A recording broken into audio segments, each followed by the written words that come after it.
They relocated from technology. Yeah, 3 years.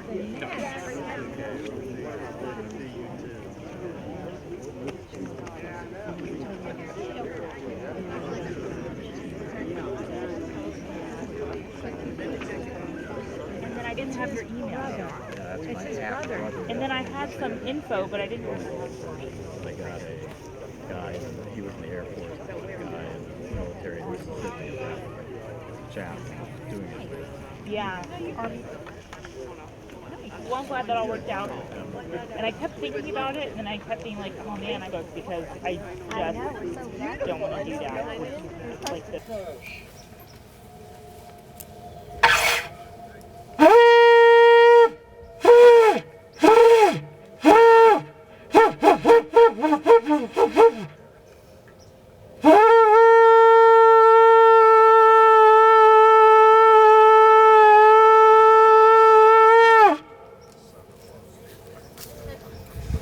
We had Ibsen the Elder on the program, but Ibsen der Kleiner is good enough. Gentlemen, present the colors. Ladies and gentlemen, if you will rise, those who are able, those who are not, don't be worried, don't be concerned.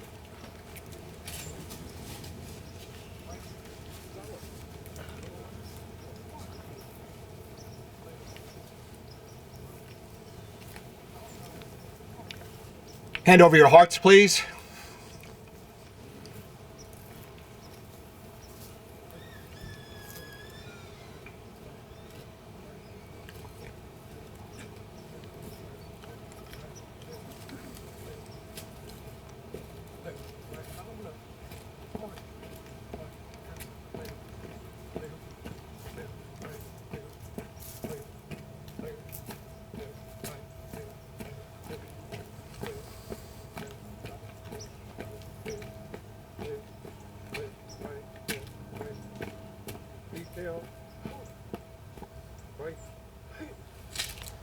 Ladies and gentlemen, please join me in the Pledge of Allegiance.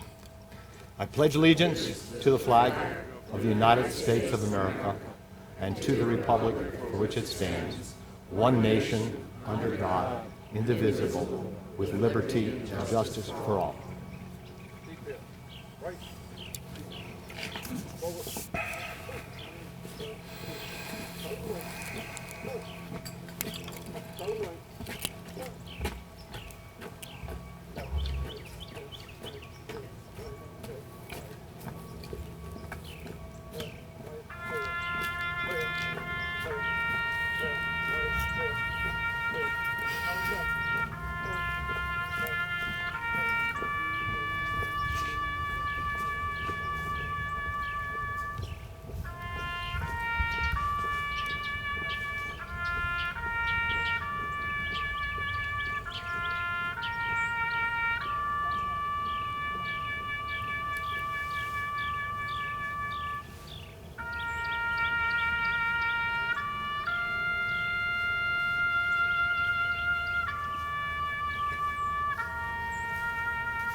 You may be seated.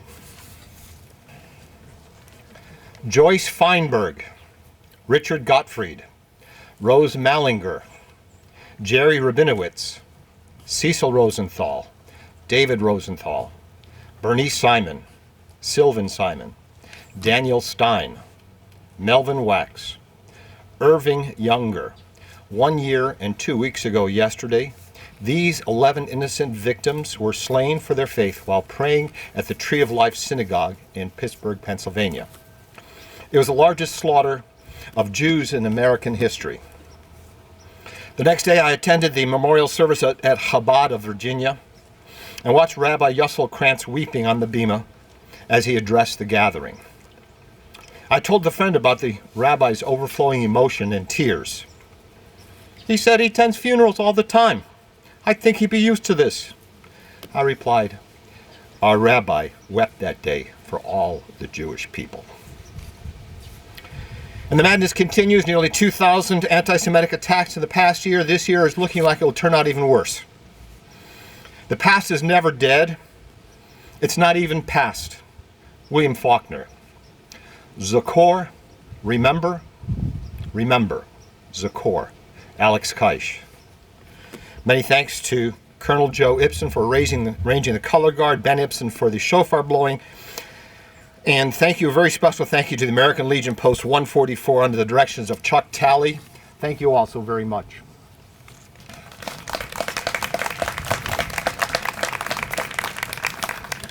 Ladies and gentlemen, my name is Alex Keish, and I'm a refugee from that horror where 6 million were murdered in Europe for their faith.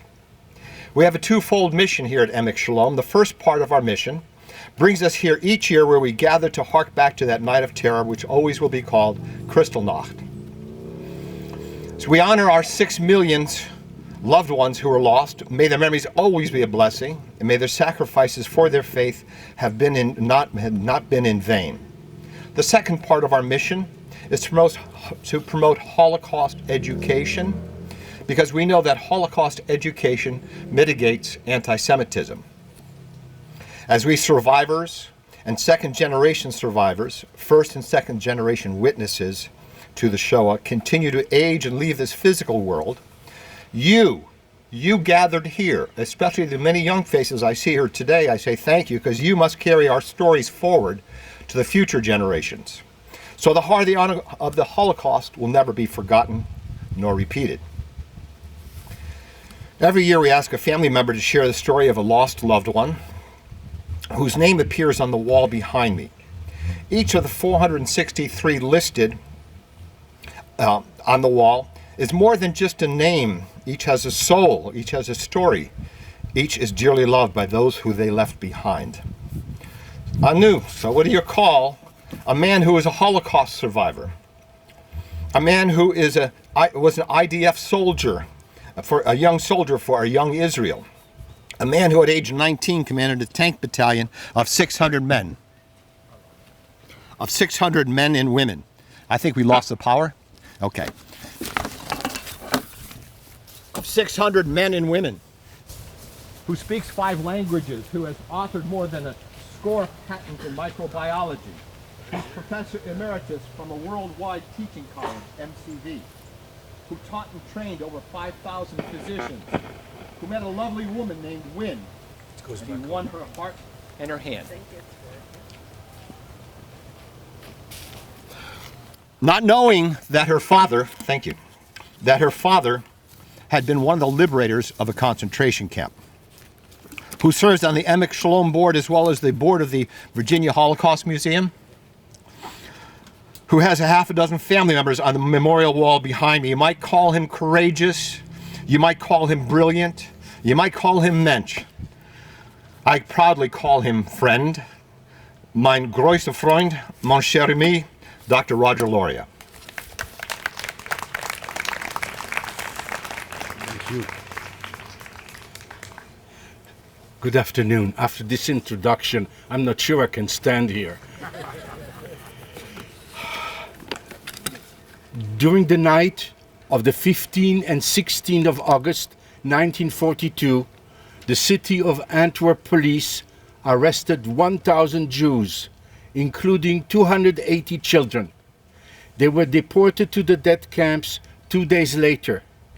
My maternal grandfather, my mother's sister, her husband, and their 4-year-old daughter were taken in this raid and deported to Auschwitz. We never saw them again. Their names are on the memorial here. 61.8% of all the Jews living in Belgium were murdered upon arrival at the concentration camps in Auschwitz and Birkenau. For my father's line, I am the only survivor. My father had 2 brothers, 2 sisters, all with families, who were murdered along with my paternal grandfather and grandmother. They were buried in one of the largest mass graves of a single family in a town in Poland. After the war, my mother and I were repatriated to Belgium, and where we found that the 2 of us were the only survivors in an extended family. Fragments came together, but I grew with the knowledge that I had no close family.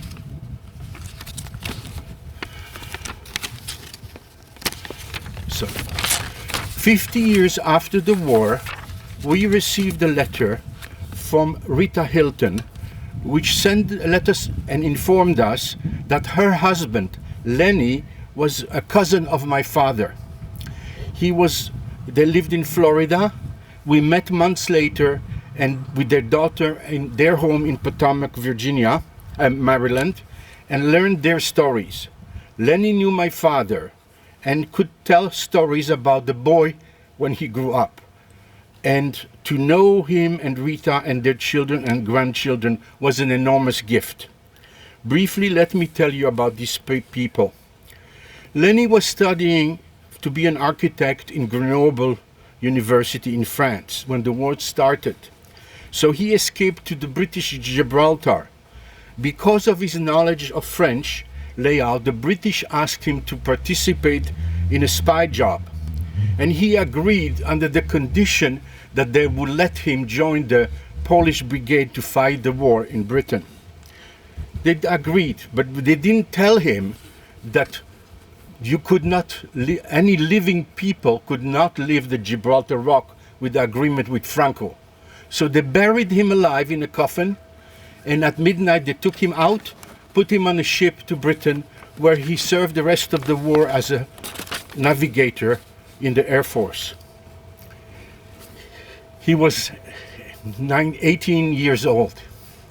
He met his wife Rita in 1946 after the war in New York.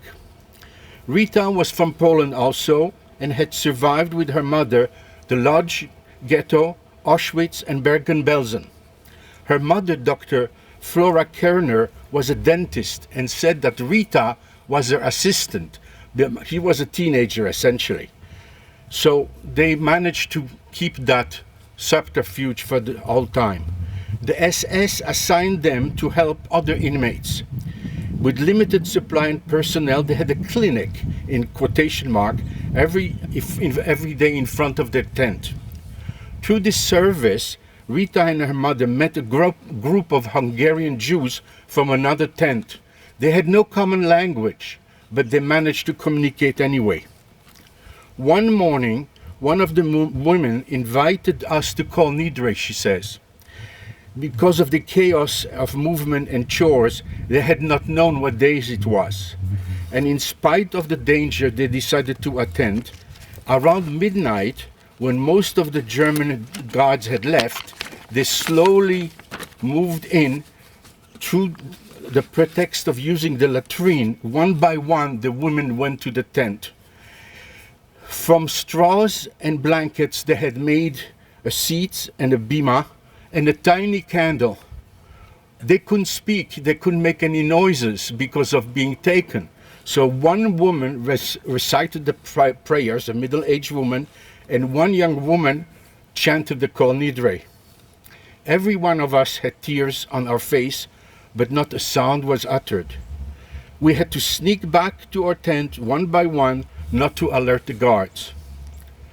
These women performed a dangerous act of defiance, and Rita said the Germans would have killed us if they had known and discovered us praying. And she says, when I hear the Kol Nidre, I still feel the dark tent with the figures wrapped in blankets, listening to the secret, and I still have goosebumps. These are only two of the many stories we have shared with our fond family over the years. They can never replace the loss that have reinforced our fabric and who we are and how we survived and how we create. The saying is, Am Yisrael Chai V'Kayam.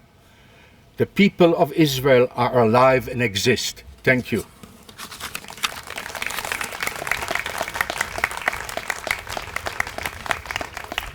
And that is our ultimate revenge, Mir Zainadu. We are here.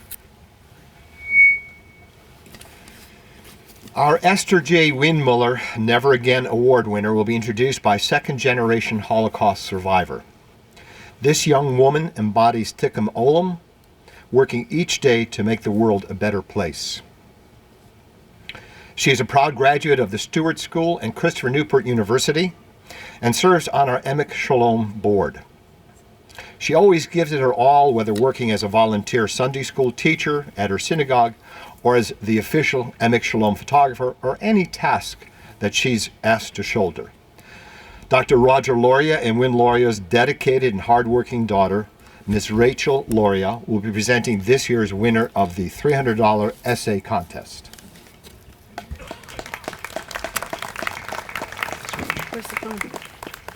Where's the my phone? Fell down. Copo, I'm sorry.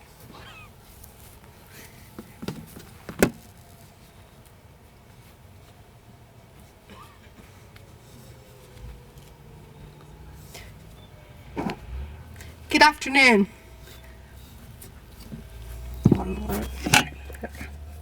My name is Rachel Loria. I'm a second generation survivor, a board member of EmekSholom, and the chair of the Esther J. Windmuller Never Again Award Committee. Esther Windmuller was a board member and a community activist. She was a lawyer in the Richmond community and a beloved member of the community and our board. In 2017, Esther passed away, and due to her commitment to the Holocaust Committee and to the Never Again Award, we saw it only fit to rename the award in her memory. This year's Never Again Award winner, Esther J. Windmuller Never Again Award winner, is Claudia Sachs. Claudia is a junior at Glen Ellen High School. She is passionate about combating anti-Semitism and fighting for social justice. She's a state finalist in forensics, a nationwide speaking competition, and her social justice work has been featured in a variety of places, including Richmond Times-Dispatch, NBC 12, and The Guardian. Claudia founded a piano school business and loves working with children. She's determined to use her voice to fight for equality, education, and peace.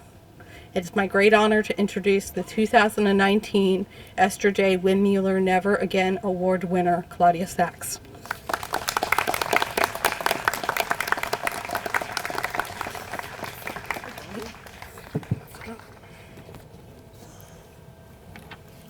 Thank you all so much for being here. My name is Claudia Sachs, and I'm 16 years old, and thank you so much to everyone who made this happen and continues putting this legacy forward. I'm going to read the essay that I wrote for the competition, and it's also in your programs, and the title of it is In Spite of Anti-Semitism. As a Jewish high school student in Virginia, I'm often tempted to be proud of my Jewish identity because of anti-Semites. Part of me wants to show them that even when they try and hurt us and literally shoot us down, we will continue to attend synagogue and observe Shabbat because we will refuse to let them win. Yet out of fear and now habit, I've identified all of the exit routes in my synagogue. I sit near the bima so I could escape behind the ark in the event of an emergency. I look behind me every time the door to the synagogue creaks open.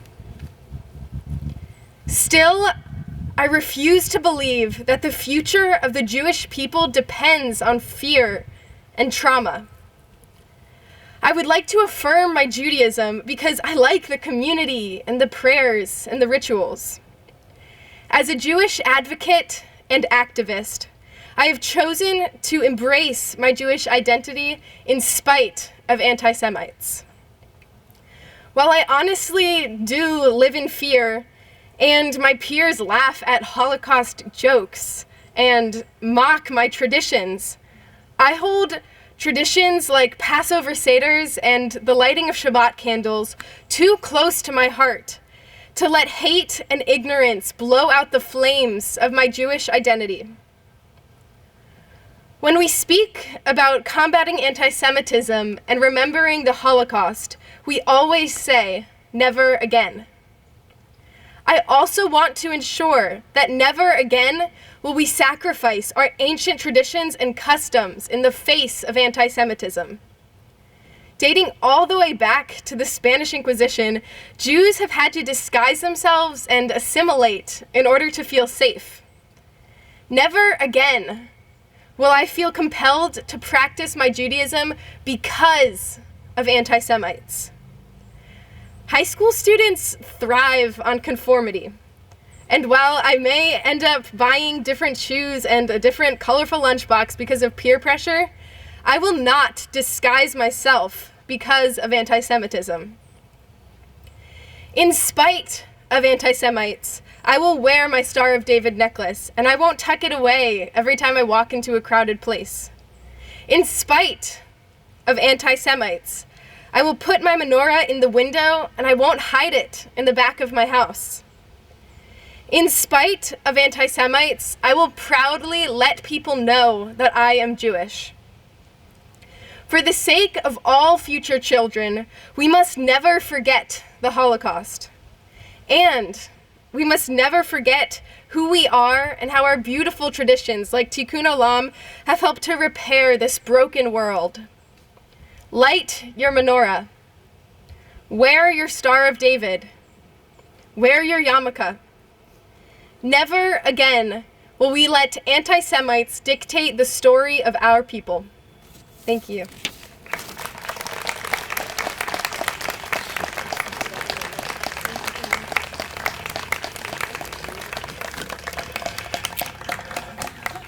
I think when I was 16, I wondered what was for dinner or who was going to throw a pass to me. I'm just amazed and thrilled. If this is our future, we have a very promising future. Thank you so much, Claudia. Our keynote speaker will be introduced by Holocaust survivor Inga Horowitz. Inga, who serves on our board as the historian and is our president emeritus, working in that position, serving that position for 20 years. She has deservedly been named as this year's recipient of the Woman of Valor Award, awarded by the Jewish Community Federation of Richmond. Inga Horowitz.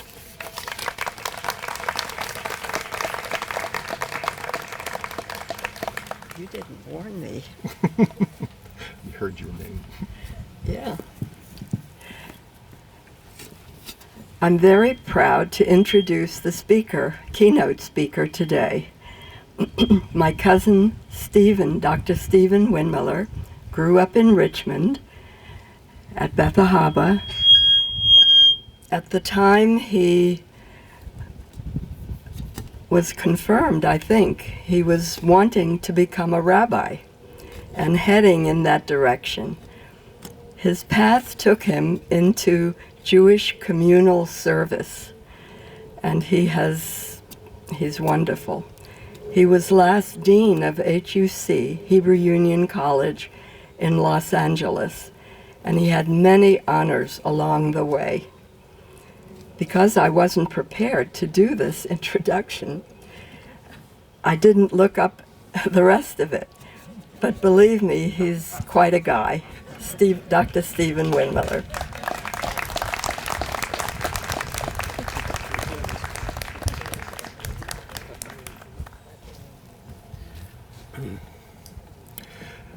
Good afternoon.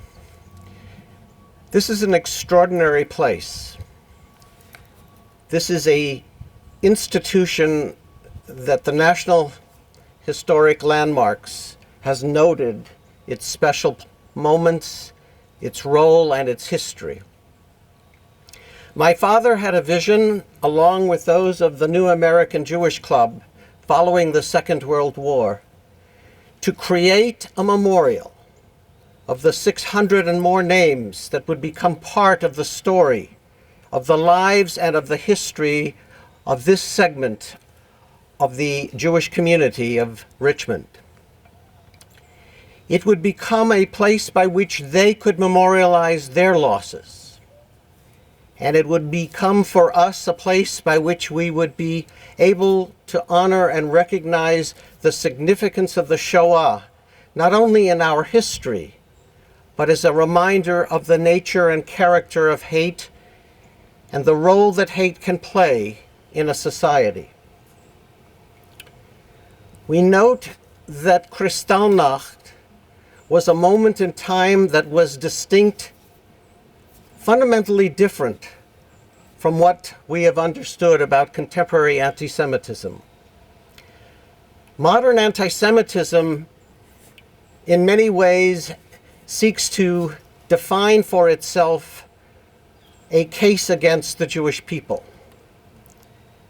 If the 1930s were to be understood and marked by an ideology of Nazism, then 2019 must be understood as a framework for understanding how individuals acting off of social media, creating their own discourse, and framing their own messages of hate and violence have created a uniquely different frame of hatred. If the 1930s was defined by the ideas that a nation could lead itself to destroy the Jewish people, then in the 21st century, what we are seeing is the capacity of small groups, of individuals, of hate societies that seek to wipe away the Jewish presence. We understood whiteness as emblematic of part of what we were and how we defined ourselves.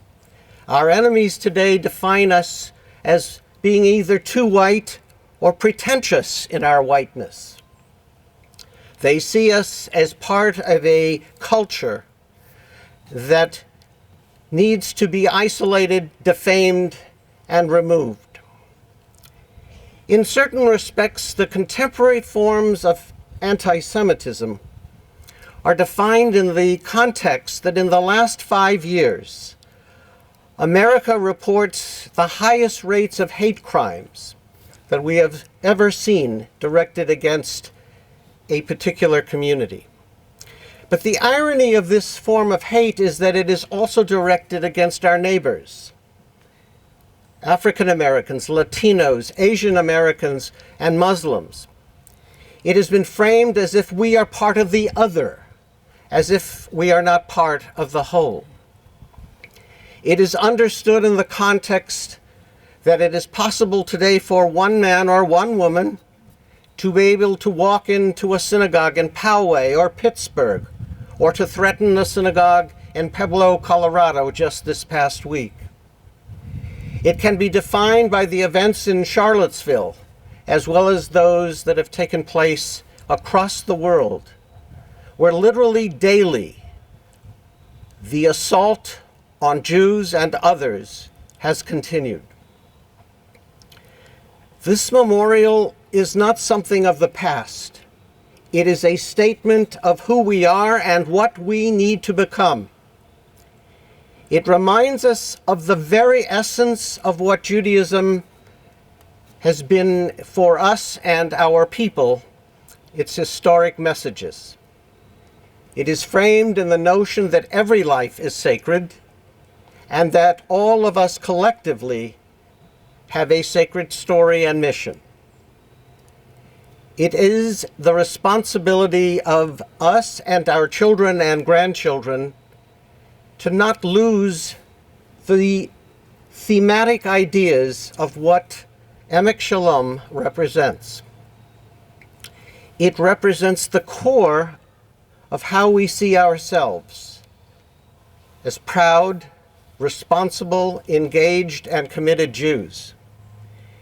It is also seen in the context that we have partners, and we bring those partners to the table. Those who care about justice, who worry about hate, violence, and anti-Semitism, and those partners along with us are the true storyline of what is happening here.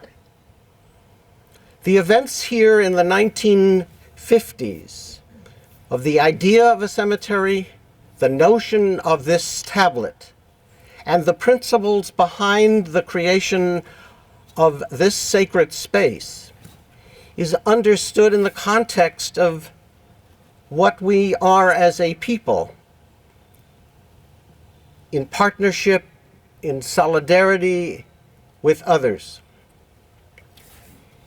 It is expressed by those who reach out to save Jews. It is expressed in the context of those who speak against hate and violence. It is defined in the framework by which we understand that law, not violence, defines the American creed. In the past, we depended on elites to define and guide and frame this society's messages. But those who are committing hate today do not listen or are not responsive to those voices. They will be responsive to the voices that are prepared to say, not here, not now, not in this town. Those folks are all of us, those who are partners with us, and those that will become our future allies in our alliance for a different society. We mark this place because the New American Jewish Club itself was a story of immigrants. My father often described the moments of this experiment in creating a new community by referring to those who were coming to Richmond and other places not as displaced persons, but as delayed pilgrims, because they were part of the miracle of what this society of new Americans would represent.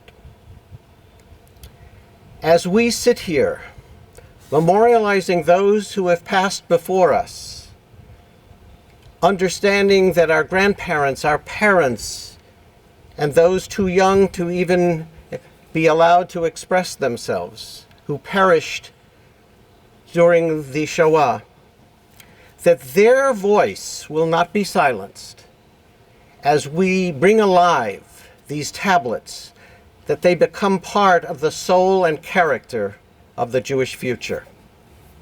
Thank you.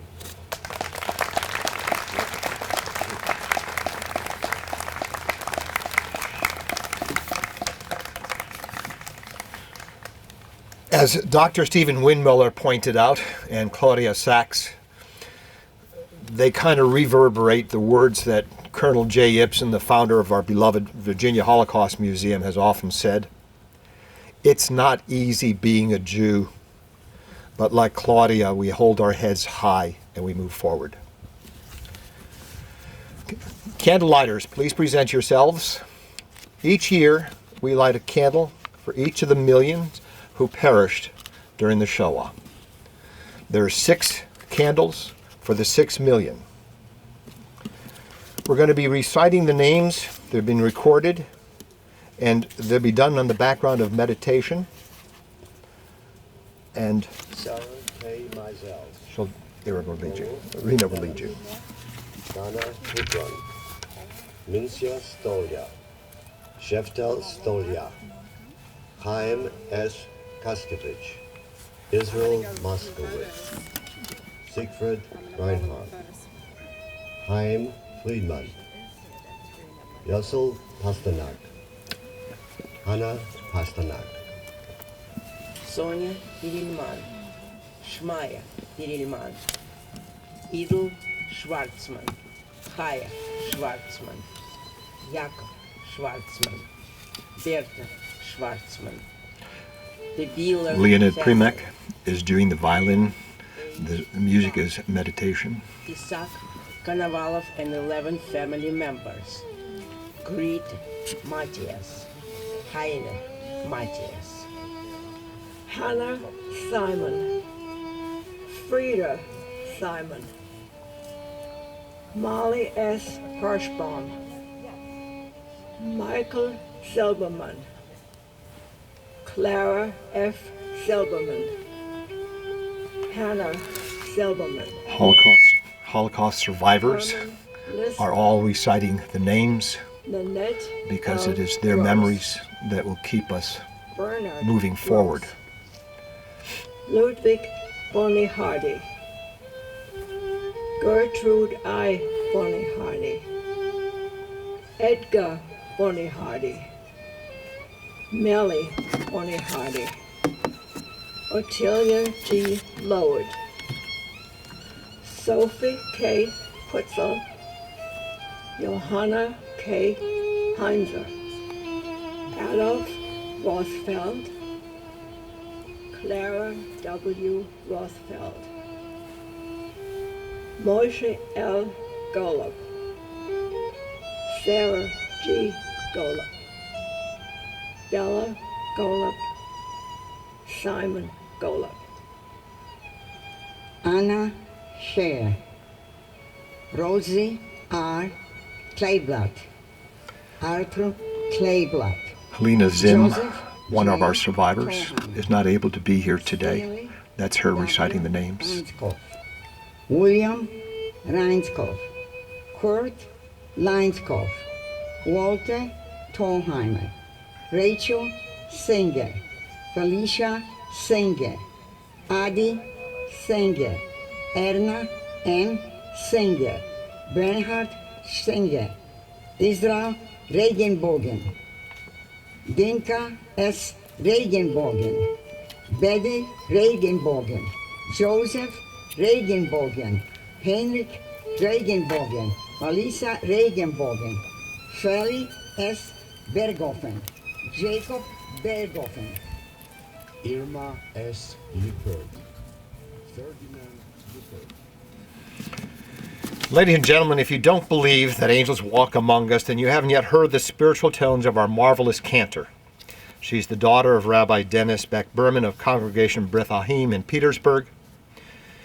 Cantor Sarah Beck Berman of Congregation Beth Ahaba will lead us in our prayer called El Mole Rachamim, followed by a unique responsive reading of Kaddish for 6 million.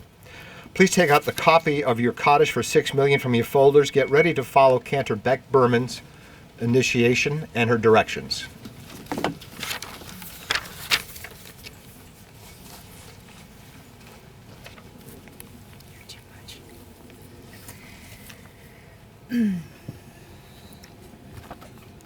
At this time, all who are able, please rise for our ancient memorial prayer, El Maleh.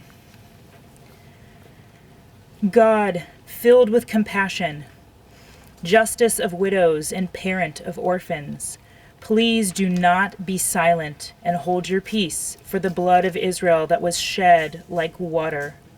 Grant infinite rest on the wings of your sheltering presence among the holy and pure, shining and radiating light like the first light of creation, to the souls of the millions of Jews, adults and children, who were murdered, slaughtered, burned, strangled, and buried alive. All of them holy and pure in your eyes, may they rest in paradise. Therefore, Master of compassion, shelter them in the comfort of your wings forever. May their souls be woven into the tapestry of life eternal, with you as their comfort. May they rest in peace. And let us say, Amen. Il Malei Rachamim,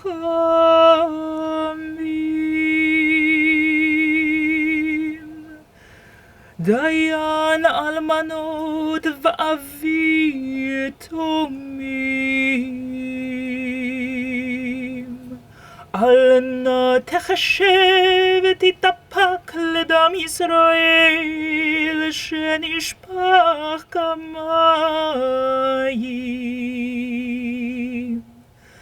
המצא מנוחה נכונה לכנפי השכינה, במעלות קדושים וטהורים, כזוהר הרקיע מאירים ומזהירים, לנשמותיהם של רבבות אלפי ישראל, אנשים ונשים, ילדים וילדות, שנהרגו ונשחטו ונשרפו ונחנקו ונקברו חיים. כולם קדושים וכולם טהורים, בגן עדן תהיה מנוחתם. לכן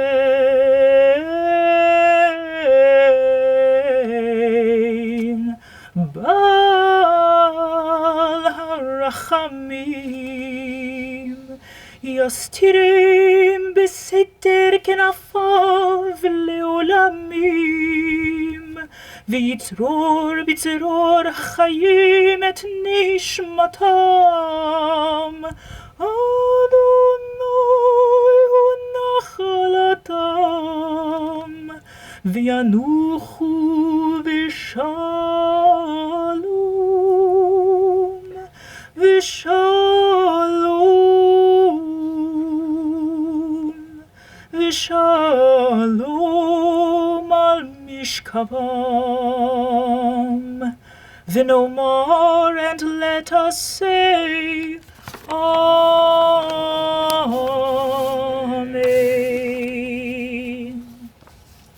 We continue with the Kaddish for 6 million, which you can read responsively, but if you would like to, you may also recite the words of the Kaddish with me. Yit Gadal, Auschwitz, V'yit Gadash, Lodz, Shemei Rabbah, Ponar, Be'alma Divra Chirute, Babiyar, Ve'yamlich Malchute, Meidanek, Bechayechon Uvyomechon, Birkenau, Vechaye Dechol Beit Yisrael, Kovno, Ba'agala Uvizman Kariv, Yanauska, Ve'imru, Amen. Yehi Shemei Rabbah Mevarach Le'alam Ul'almei Almaya, Yit Barach Ve'yishtabach Theresienstadt, Ve'yit Pa'ar Ve'yit Romam Buchenwald, Ve'yit Naseh Ve'yit Hadar Treblinka, Ve'yit Ale Ve'yit Halal Vilna, Shemei Dekudesha Bergen Belsen Brichu Le'ela Mauthausen, Min Kol Birchata Veshirata Dachau, Tushbechata Venechemata Minsk, Da'amiran Be'alma Warsaw, Ve'imru, Amen. Yehi Shalama Rabba Min Shemaya, V'chayim Aleinu V'al Kol Yisrael, Ve'imru, Amen. Oseh Shalom Bimromav, Hu Ya'aseh Shalom Aleinu V'al Kol Yisrael, Ve'imru, Amen. May the one who makes peace in the high places bring peace down to all of us on earth. Amen. Amen. You may be seated. Cantor, you move me to tears each time I hear you do that. Thank you. Nobel laureate, the young Malala Yousafzai, yes, Malala. With a bullet, you can kill a terrorist. With education, you kill terrorism, is what she said. To which I add, with a bullet, you can kill a bigot, but with education, you can kill bigotry. Help by contacting your legislatures, both state and federal. Tell them they must make Holocaust education mandatory, not optional, mandatory. In all of our schools, in our great Commonwealth, and in our great nation, so that we may all together kill all bigotry. It is education, education, education, education, which will throttle anti-Semitism. I want to read a short part of the ethical will before I ask you to place the stones on the memorial wall. It's an ethical will that was written by Harold Horowitz of blessed memory. Inga's departed husband, this is what he left for his family. Harold was an integral part of EmekSholom from its beginning till the day he passed. And I know he considers all of those here his extended family. So this will is intended for you as well. His words: I leave you a God that loves you, a family that loves you, a nation that remains the best place in the earth to live, a future that is bright. May you have a long life. May your course be smooth, and may your blessings of health, happiness, and ample sustenance be forever. We're going to place the stones on the memorial wall now. If you will come forward, it is a tradition in the Jewish religion that we take a stone and put it on the wall as a memory that we know somebody or care about somebody that rests in peace there. In this case, it's figuratively as well as realistically, because we have many of our loved ones buried here, but also spiritually because of the 6 million who never had a proper grave or whose burial is not even known to us.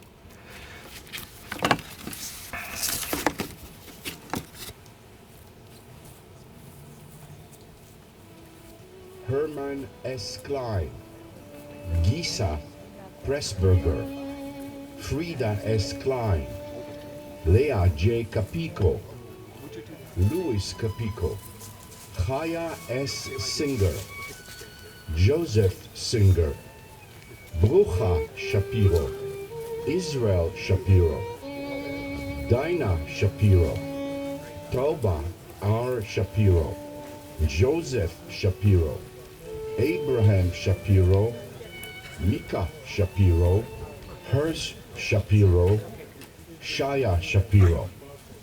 Ernst Levy, Nahama Schneider, Riva Schneider, Gutta Schneider, Esther Schneider, Miriam Schneider, Hannah Golub, Rivka Katz, Maya Katz, Ita Feldman, Refua Grunstein, Hernheim Grunstein, Hannah S. Grunstein, Asha Z.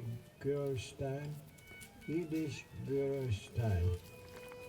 Malka S. Bensky, Elka Bensky, Nathan Bensky, Sarah Bensky, Moses Bensky, Reuben Bensky, Herschel Bensky, Chaya Galantonik, Isaac Kuzel, Nechama B. Kuzel, Herschel Kuzel, Vega Kuzel, Elka Kuzel, Reuben Kuzel, Rivka Feinberg, Yehudit Feinberg, Betty Herberger, Abraham Herberger, Eva Jurecki, Willie Jurecki, Jaeger Serebrennik, Pezia Serebrennik, Tanya Serebrennik, Enka Podolsky, and 3 children.